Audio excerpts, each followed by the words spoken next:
decidí ocupar este lugar yo hoy. ¿Por qué?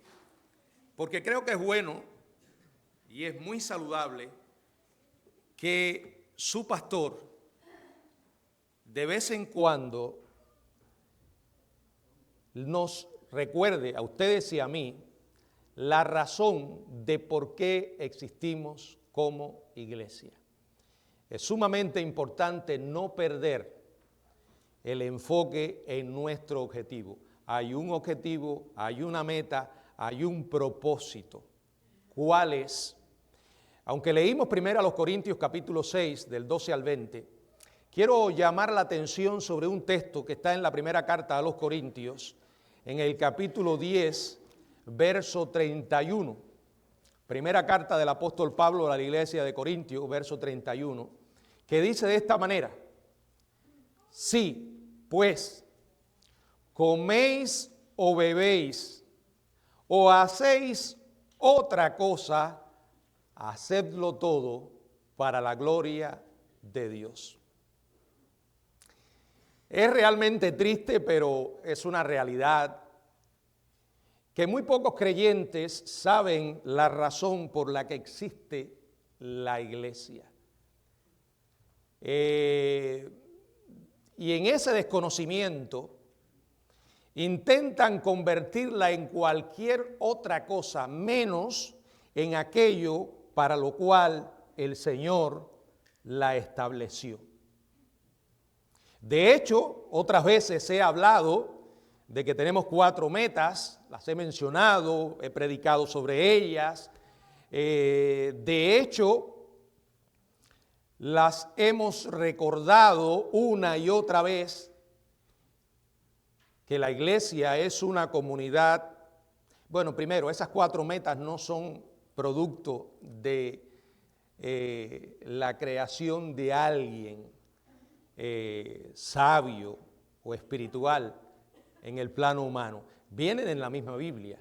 En el libro de los Hechos, capítulo 2, verso 41 y 42, dice: así que los que recibieron su palabra fueron bautizados, y se añadieron aquel día como 3,000 personas, y perseveraban en la doctrina de los apóstoles, en la comunión unos con otros, en el partimiento del pan y en las oraciones. Si vamos en lugar del principio al final, como leímos, invertimos el proceso y empezamos del final hacia el principio de la lectura, nos vamos a dar cuenta que por lo menos hay 4 tareas que debe hacer toda la iglesia.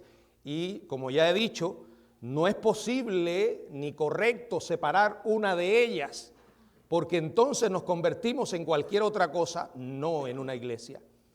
La iglesia es, en primer lugar, una comunidad que adora. Dice que partían el pan y las oraciones. La iglesia es una comunidad que adora. En segundo lugar, la iglesia es una comunidad en que los creyentes tenemos comunión unos con otros. Dice comunión unos con otros. Tercero, la iglesia es una comunidad que enseña. ¿Que enseña qué? La Biblia. Dice, y perseveraban en la doctrina de los apóstoles. Y en cuarto lugar, la iglesia es una comunidad que alcanza. Así que los que recibieron su palabra fueron bautizados. Ahora, históricamente, se desprende uno de estos aspectos y se le da más énfasis que otro. El equilibrio saludable que establece la Biblia no se mantiene. ¿Por qué? Porque estas 4 cosas nos ayudan a cumplir la razón o a realizar y efectuar la razón por la cual existimos. Lo que podríamos llamar, en otras palabras, nuestro propósito principal. Ese propósito lo acabamos de leer, está enunciado en el Nuevo Testamento, en la primera carta del apóstol Pablo a los Corintios, donde leímos. Allí el Señor, capacitando a Pablo a través de su Espíritu, lo llevó a escribir lo que acabamos de leer. Si pues coméis o bebéis o hacéis otra cosa, hacedlo para la gloria de Dios. Hermanos, aquí, de manera simple, encontramos la razón por la que existimos como cristianos y como iglesia en general. Porque al final no podemos olvidar que somos parte de la iglesia. En las palabras de Pedro, somos piedras vivas de ese gran edificio. El propósito principal de la iglesia es glorificar a nuestro Dios. Observemos cómo Pablo lo expresa. Él dice, sí, sí. Y esto significa, ya sea que comamos o bebamos, o que suframos, o que ayudemos, o que sirvamos, o que luchemos, en fin, las actividades son ilimitadas. Pero el propósito, la razón de nuestra existencia sigue siendo la misma. Si todavía le queda alguna duda, preste atención a estas otras dos palabras. Dice Pablo, otra cosa. No es una lista exhaustiva, o digamos que no es una lista cerrada, está abierta. Dice, otra cosa. Aquí podemos escribir cualquier cosa que se nos ocurra, que querramos hacer para servir a Dios o para glorificarle, cualquier cosa que se nos ocurra en ese sentido. O sea, el término puede ser tan amplio como queramos entenderlo. Y esto nos lleva a despertar a la razón por la cual existimos. Por cierto, ese era el mismo propósito que Dios tuvo inicialmente con Israel, que glorificara, que honrara su nombre ante las demás naciones de la tierra, pero tristemente no cumplió ese propósito. Ezequiel capítulo 36, en el verso 23, dice la palabra de nuestro Dios, Ezequiel 36, 23, y santificaré mi grande nombre, profanado entre las naciones, el cual profanasteis vosotros en medio de ella, y sabrán las naciones que yo soy Jehová, dice Jehová el Señor, cuando sea santificado en vosotros delante de sus ojos. Hermanos, esto no es un texto que arranqué de la Biblia, esto es un patrón consistente de enseñanza bíblica y se los voy a demostrar a continuación. En un capítulo anterior de esa misma carta dirigida a los Corintios en el siglo I, en la primera carta a los Corintios, en el capítulo 6, en el verso 19, encontramos esta pregunta penetrante. ¿O ignoráis que vuestro cuerpo es templo del Espíritu Santo? Por cierto, creo que esto responde a la pregunta de cuánto tenemos del Espíritu, ¿verdad? Muy claro, somos templo, no de una parte del Espíritu, sino de Él. ¿O ignoráis que vuestro cuerpo es templo del Espíritu, el cual está en vosotros, el cual tenéis de Dios y que no sois vuestro? La razón que tenía Pablo para plantear una pregunta así, la explica en el verso que sigue. Verso 20. Porque habéis sido comprados por precio. Nos salvó, nos compró, pagó la inmensa deuda que teníamos, una deuda impagable. Hay entonces una respuesta que Dios espera de nosotros. Glorificad pues a Dios en vuestro cuerpo y en vuestro espíritu, los cuales son de Dios. O sea, ahí lo tenemos otra vez. El propósito supremo del cristiano. Dios desea que le glorifiquemos. Y acuérdense que la iglesia somos nosotros, somos parte de esa iglesia. El énfasis que aquí está en cómo debemos vivir nosotros siendo templo del Espíritu de manera individual. Por cierto, aquí enfatiza que hay una manera en la que podemos glorificar a Dios incluso con nuestro cuerpo. Sí, ese que Dios nos ha dado como un regalo precioso y que mucha gente a veces no está contenta con él, ¿verdad? Sobre todo los que no tienen a Cristo. Y algunos cristianos caen también en esa tontería. Una y otra vez se comparan con otros. No está mal si usted se quiere dar una ayudadita, pero de ahí a lo que algunos hacen, se mutilan. Llega un momento en que parecen fantasmas andantes de tantas cirugías. El cuerpo es un regalo de Dios. Y por cierto, la redención va a alcanzar no solo nuestras almas, sino también nuestros cuerpos. Es decir, que mientras estamos acá tenemos la responsabilidad de glorificarle a Dios con él. ¿Cómo lo tratamos? Y sí, eso incluye cómo lo vestimos. ¿Cómo vestimos nuestro cuerpo? En medio de tantas situaciones extremas que hoy vemos que la gente hace con el cuerpo. O sea, es importante para Dios lo que le ponemos afuera, ¿verdad? No es que Dios nos va a evaluar por la cáscara, pero lo que está afuera dice mucho de lo que hay dentro. Glorificamos a Dios con lo que le ponemos por fuera y también con lo que le ponemos por dentro o dentro de Él. Glorificamos a Dios con lo que decimos, con lo que permitimos que nuestro cuerpo diga, con lo que hablamos, evitando tantas conversaciones ociosas que para nada tienen de edificantes y en la que ejercitamos ese músculo una y otra vez sin importarnos cuánto daño hacemos. Glorificamos a Dios cuando cuidamos nuestro cuerpo y aceptamos que hay momentos en que hay que parar y hay que descansar. Créanme que me cuesta especialmente esta cuestión, pero hay que parar porque cuando se estira demasiado la cuerda, se rompe. Glorificamos a Dios por lo bien que mantengamos nuestro cuerpo. Pero no nos detenemos. Romanos capítulo 15. Un par de versículos que suenan muy parecidos a lo que hemos estado leyendo. Romanos capítulo 15, versos 5 y verso 6. Pero el Dios de la paciencia y de la consolación os dé entre vosotros un mismo sentir para que unánimes.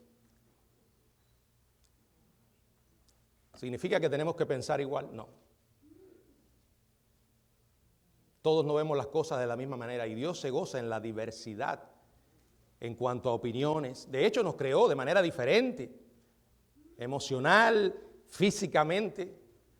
La unanimidad la podemos encontrar en torno a una persona, Jesucristo, y con relación a una revelación de Dios, o a la revelación de Dios, que es su palabra.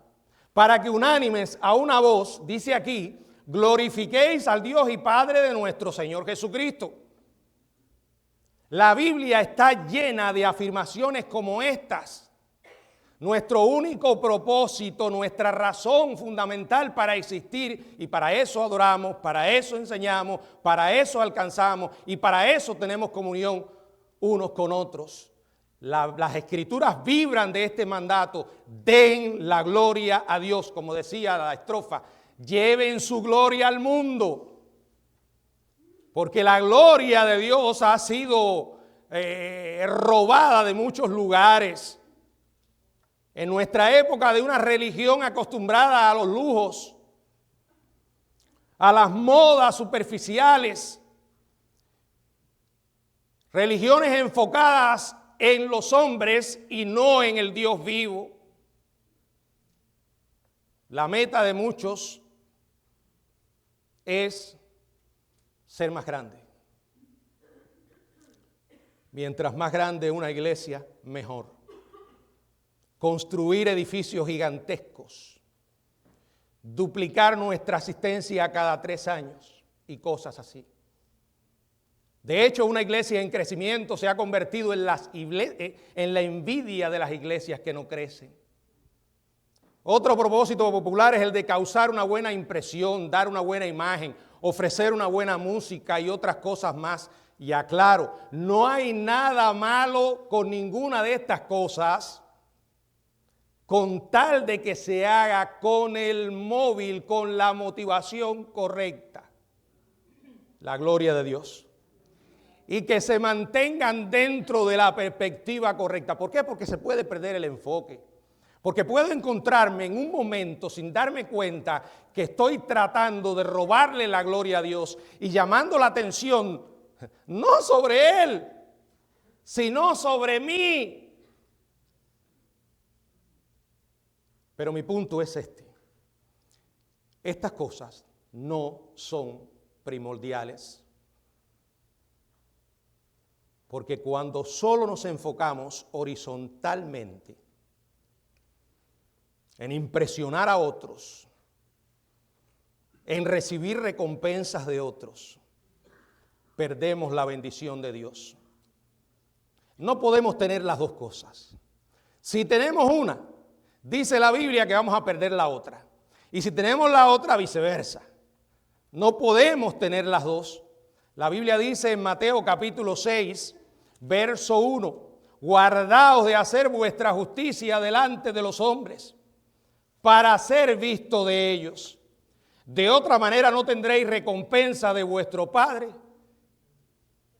que está en los cielos. Miren, la cuestión no es de que si la gente ve o no nuestras obras. De hecho, en otros pasajes sí habla de la importancia de que la gente vea vuestras obras. Así alumbre vuestra luz delante de los hombres, para que vean vuestras buenas obras. Pero ¿qué dice? Sigue el texto. Y glorifiquen a vuestro Padre que está en los cielos.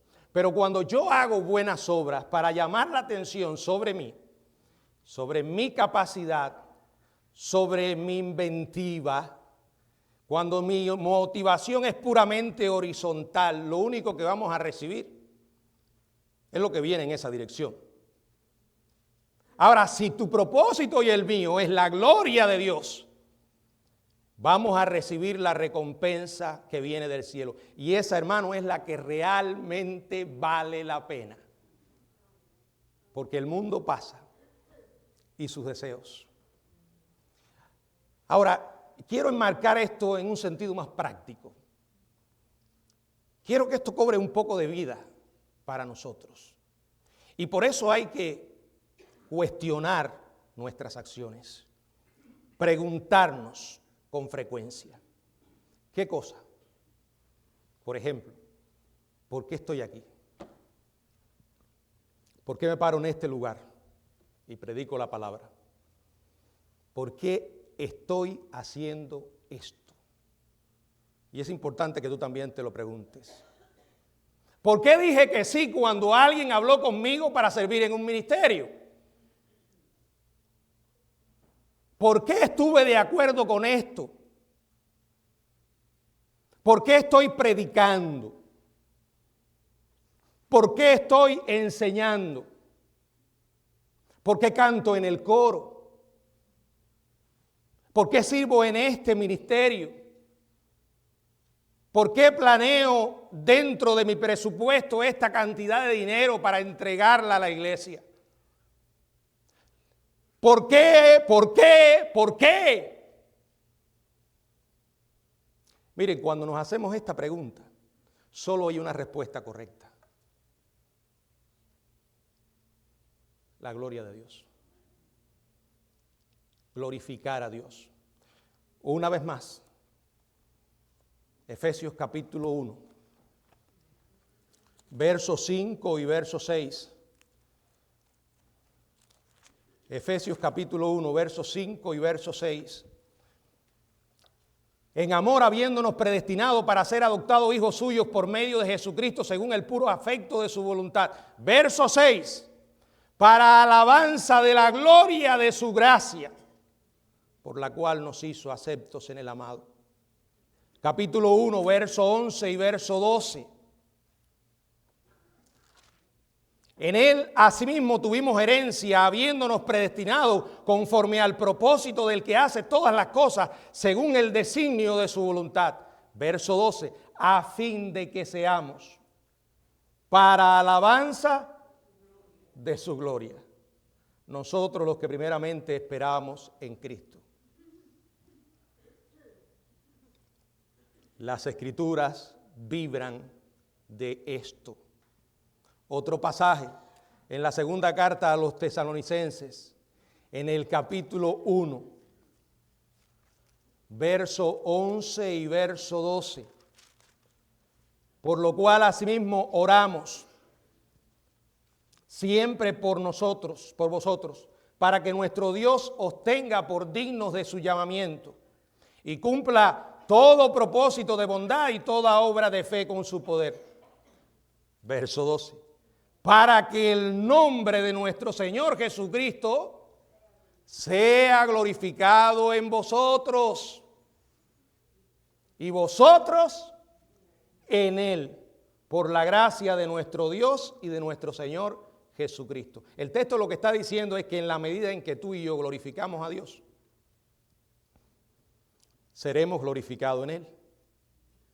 Nos vamos a dar cuenta que esto es contagioso. Cuando uno glorifica a Dios, va a ejercer un impacto saludable en los demás. Ellos verán el modelo y también querrán glorificar a Dios. Eso fue lo que enseñó el Señor, y creo que fue el texto que mencioné hace un momento, en Mateo capítulo 5, verso 16. Así alumbre vuestra luz delante de los hombres. No es un llamado del Señor a ocultar todo lo que hacemos, porque soy tan piadoso que la gente no puede verlo. No es eso. De hecho, el Señor quiere que esas buenas obras que resultan de la fe, el mundo las vea, pero no para tu gloria. Dice, y glorifiquen a vuestro Padre que está en los cielos. Si tu vida y la mía es un ejemplo de lo que es glorificar a Dios, la gente va a ver nuestras buenas obras, pero no nos van a glorificar a nosotros, porque sabemos que lo que nosotros hacemos, lo hacemos para la gloria de Dios. En la primera carta de Pedro, capítulo 2, verso 12, primera de Pedro, capítulo 2, verso 12, dice la Biblia, manteniendo buena vuestra manera de vivir entre los gentiles, para que en lo que murmuran de vosotros como de malhechores, glorifiquen a Dios en el día de la visitación. ¿A qué?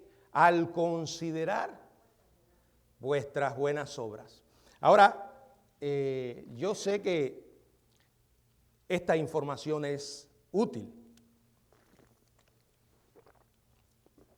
pero siempre me gusta que más que leerla, veamos cómo podemos aplicarla. Y creo que no hay mejor ejemplo en las Escrituras de alguien puramente humano, aparte del Señor Jesucristo, que ilustre más fielmente lo que significa glorificar a Dios que Juan el Bautista. ¿Qué significa que cada iglesia o cada cristiano de manera individual glorifique a Dios? Significa que debemos engrandecer, exaltar y enaltecer a nuestro Dios. A la vez que mientras Él crece, yo desciendo, aprendo a humillarme, a someterme a su sabiduría y a su autoridad. La Biblia dice en Efesios capítulo 3, verso 21 y 22, disculpen, 20 y 21, y aquel que es poderoso para hacer todas las cosas mucho más abundantemente de lo que pedimos o entendemos, según el poder que actúa en nosotros, a Él a Él sea gloria en la iglesia en Cristo Jesús por todas las edades, por los siglos de los siglos, por siempre. Y aquí viene Juan, una ilustración viva de lo que es vivir para la gloria de Dios, de lo que es glorificar a Dios. En Juan capítulo 3, verso 30, dijo en una ocasión estas palabras: es necesario que Él crezca, pero que yo mengüe. Hermano, no hay mejor modelo, de verdad. ¿Quién era Juan? Era solo una voz. Y esa voz Él la usaba para exaltar al Verbo. Llegó a llamarse a sí mismo una lámpara. Pero para Él Jesús era la luz. Juan era solo un hombre. Jesús era el Mesías. Juan estuvo dispuesto a que su grupo de discípulos se disolviera, lo dejaran para seguir al Mesías. Todos se le fueron al final siguiendo a Jesús. Pero él quería que esto ocurriera. En efecto, cuando los sacerdotes y levitas le preguntaron por su identidad, el diálogo que surge es realmente revelador. En Juan capítulo 1, en el verso 23 al 27, disfruten conmigo leer esto. Dice y dijo: yo soy la voz de uno que clama en el desierto. Enderezad el camino del Señor, como dijo el profeta Isaías. Y los que habían sido enviados eran de los fariseos y le preguntaron y le dijeron: ¿por qué pues bautizas si tú no eres el Cristo, ni Elías, ni el profeta? Juan les respondió diciendo: yo bautizo con agua, mas en medio de vosotros está uno a quien nosotros no conocéis. Este es el que viene después de mí, el que es antes de mí, del cual yo no soy digno de desatar la correa, la correa del calzado. Oh, qué hombre más claro. Él es antes de mí y de ti. Él es antes de nosotros. Y ninguno de nosotros es digno ni siquiera de desatar la correa de su calzado. Esto es algo que no se nos puede olvidar nunca, hermanos. Jamás. Yo veo a Juan y no encuentro ni una sola vez en que él estuviera llamando la atención sobre él. De hecho, la vida de Juan era una vida totalmente extraña y anormal a los ojos del mundo. Era un tipo que iba contra la corriente. Ni siquiera buscó Juan el Bautista la gloria que le pertenecía al Mesías. En sus propias palabras se consideraba indigno. Miren, yo no puedo decir que voy a glorificar a Dios, o que lo estoy glorificando, o que le estoy dando la gloria, si acepto lo que a Él le pertenece. Glorificar a Dios significa ocuparme de sus caminos y comprometerme con ellos seriamente. En vez de preocuparme y empecinarme en seguir mis propios caminos, hacer la pregunta: Señor, ¿qué quieres que haga? ¿Estás tú en esto? Y cuando lo sabemos, estar realmente tan entusiasmados con Él, tan comprometidos, que no podamos decir que ya tuvimos suficiente de Él. Ahora, qué importante es esto de glorificar a Dios a nivel personal. Porque ya dije, nosotros somos parte de la iglesia. Y nos encanta escondernos detrás de las generalidades. Lo hemos oído como pastor muchas veces, porque la iglesia está mal. O porque la iglesia no hace esto. O porque la iglesia está fría. O porque la iglesia, como dicen los americanos, hello, la iglesia, parte de la iglesia eres tú y soy yo. Empecemos por nosotros. Dios nos dice que somos responsables. ¿Y cómo puedo yo glorificar a Dios de manera personal? En los cuándos de la vida.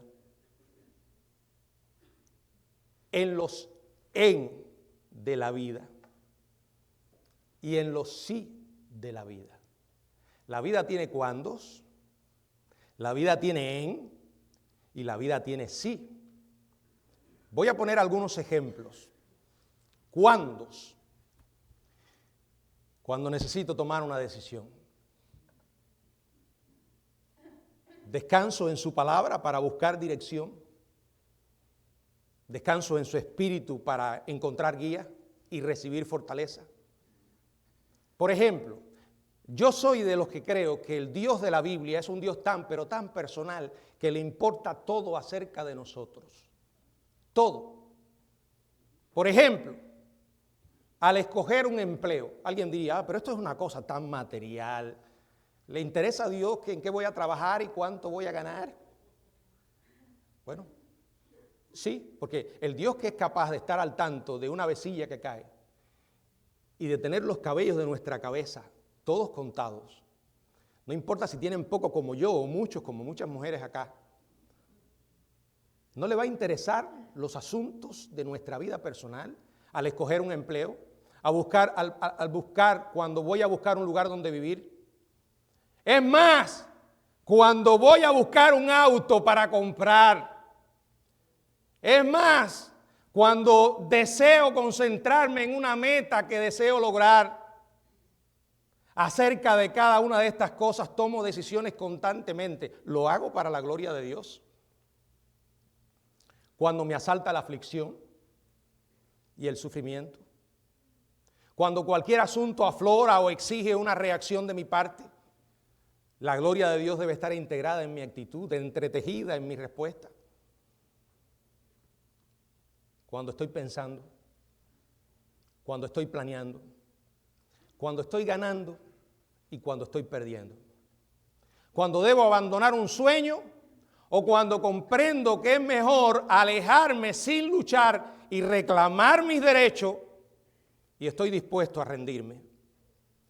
Cuando preguntamos por qué, la respuesta debe ser la misma para la gloria de Dios. Esos son los cuándos. Ahora los en de la vida. En lo que hago en mi vida pública y en mis asuntos privados. Miren, yo no soy el que ustedes ven aquí.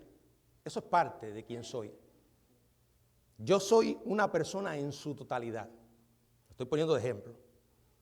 Lo que hago aquí, cuando ustedes me están oyendo, y lo que hago cuando nadie me está mirando.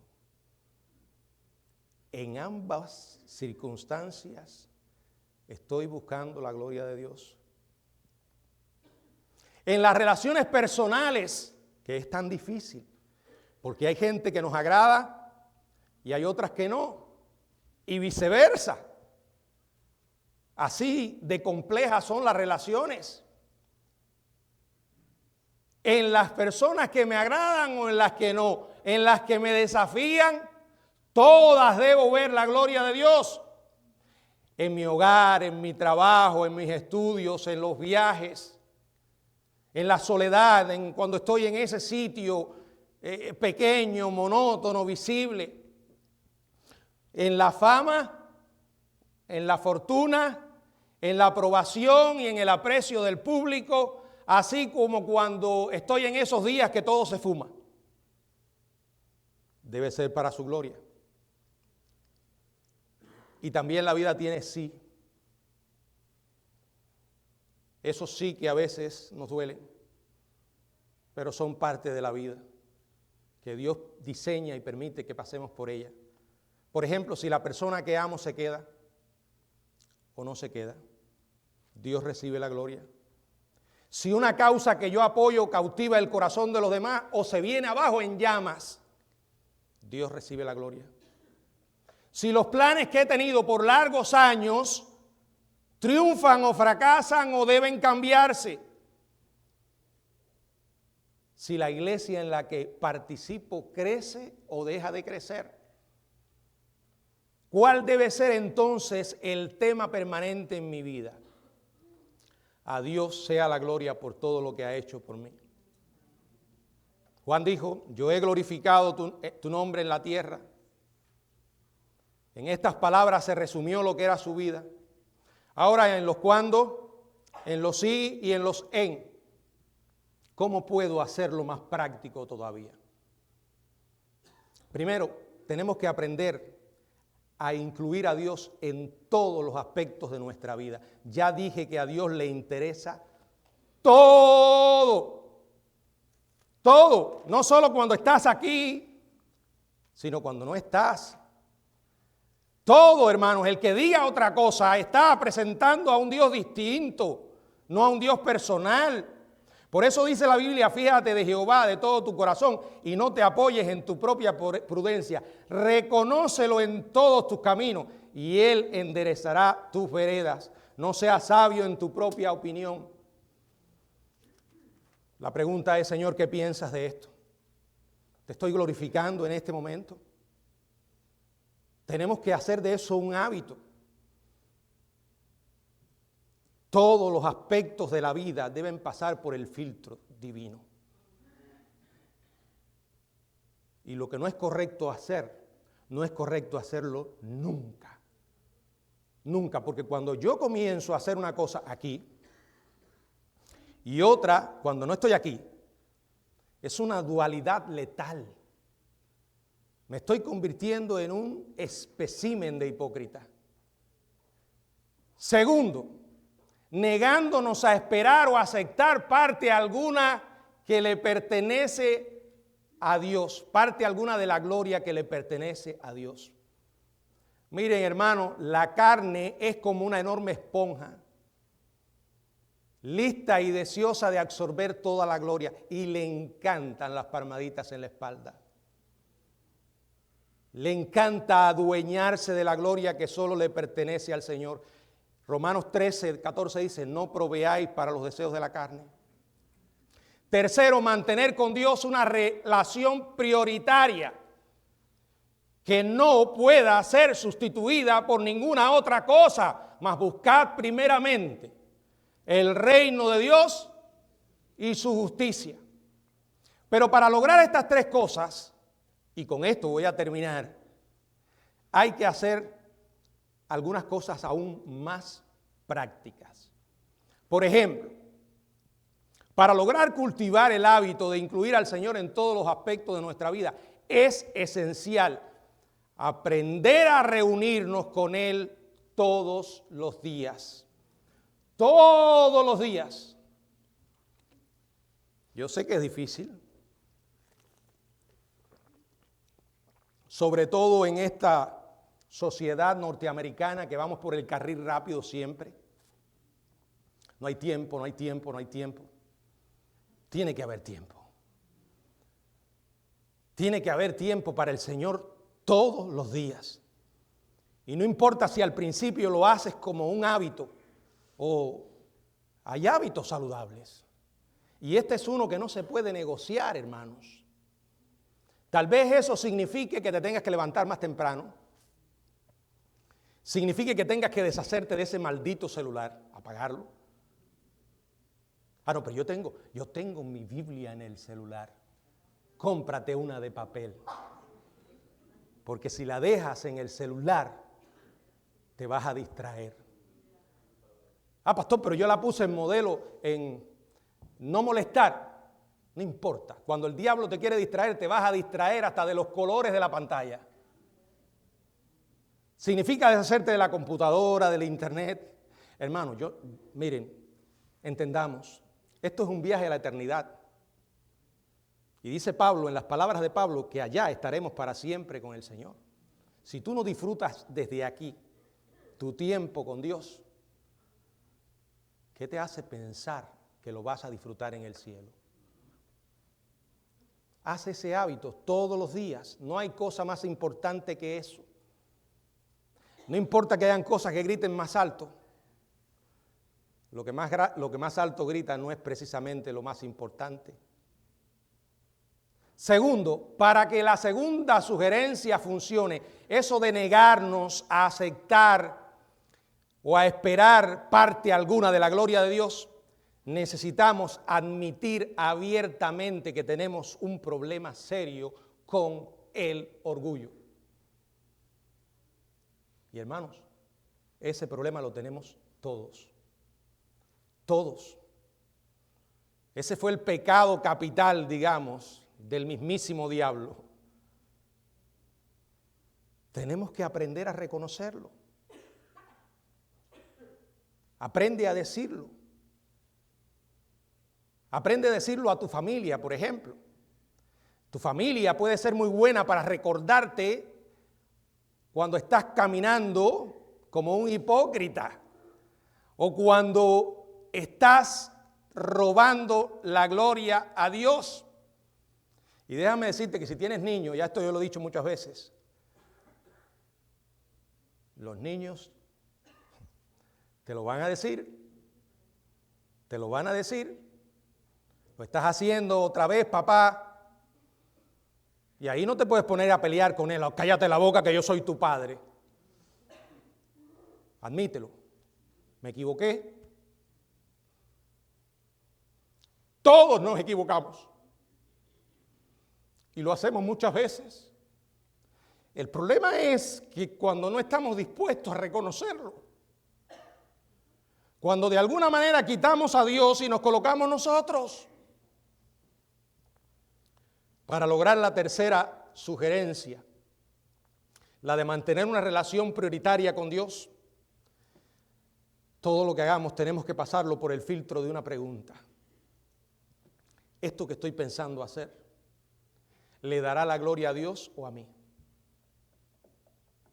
Mire, hermanos, si el Espíritu de Dios, que dice la Biblia, os guiará a toda verdad, y saben, Él usa su palabra, te convence que lo que vas a hacer es para la gloria de Dios, adelante.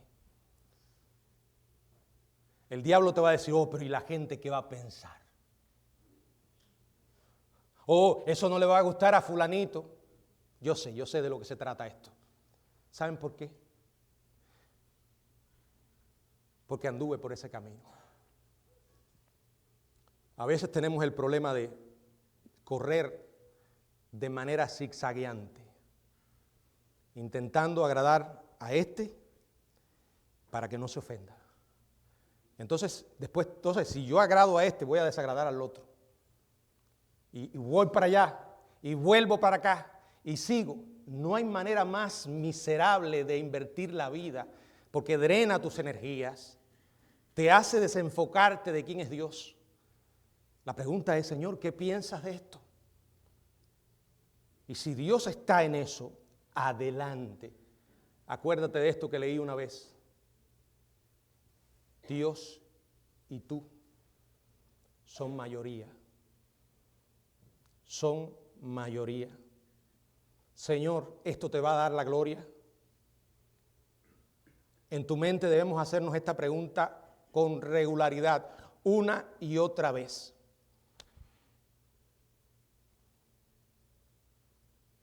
Termino, ya he dicho que voy a terminar y no he terminado.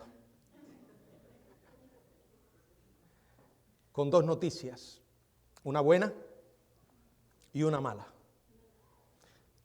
Como sé que van a querer que le diga primero la mala, es que se puede imitar, fingir que le estamos dando gloria a Dios. Podemos colocarnos una máscara y no tener autenticidad en lo que hacemos.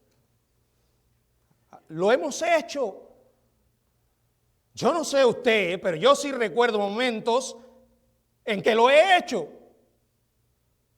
Podemos realmente parecer muy piadosos, sonar muy humildes, pero no hay nada que nos haga más vacío y desdichado que desempeñar un papel detrás de una máscara. La mala noticia es que podemos fingirlo. No lo hagamos. ¿Saben por qué? Recuerde esto. A Dios no lo podemos engañar. Esa es la mala. La buena es que sí lo podemos hacer genuinamente. Porque Dios nunca se burla de nosotros. Él nunca nos va a pedir algo que no podamos realizar y Él nos va a capacitar para hacerlo. Esa es la manera de Dios.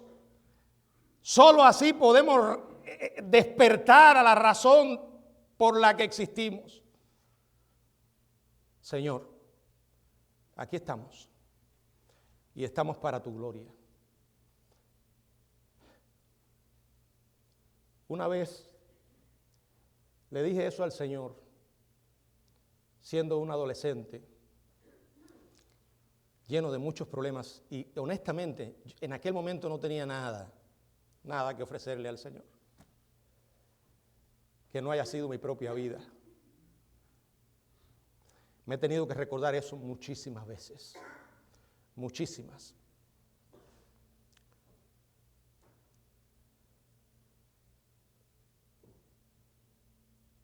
Y lo que Dios me ha dicho, no me lo ha dicho audiblemente, no me ha hablado nunca audiblemente, sino a través de su palabra, es esto: Miguel, no se trata de ti, se trata de mí. Soy yo, no eres tú. Tú no eres más que un instrumento. No, en otras palabras, no lo tomes personal. Esa persona no tiene un problema contigo, tiene un problema con Dios, tiene un problema conmigo. Cuando alguien te desprecia por predicar el evangelio, no es a ti a quien te está despreciando. Cuando alguien se molesta porque le estás predicando la Biblia, no es a ti a quien están rechazando. Soy yo. Es mi gloria. Amados, que Dios nos ayude para llevar esa gloria cada día.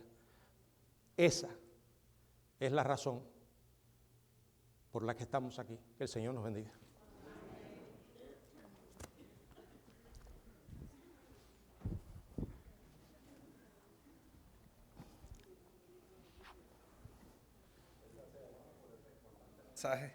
Continuaremos con el himno final.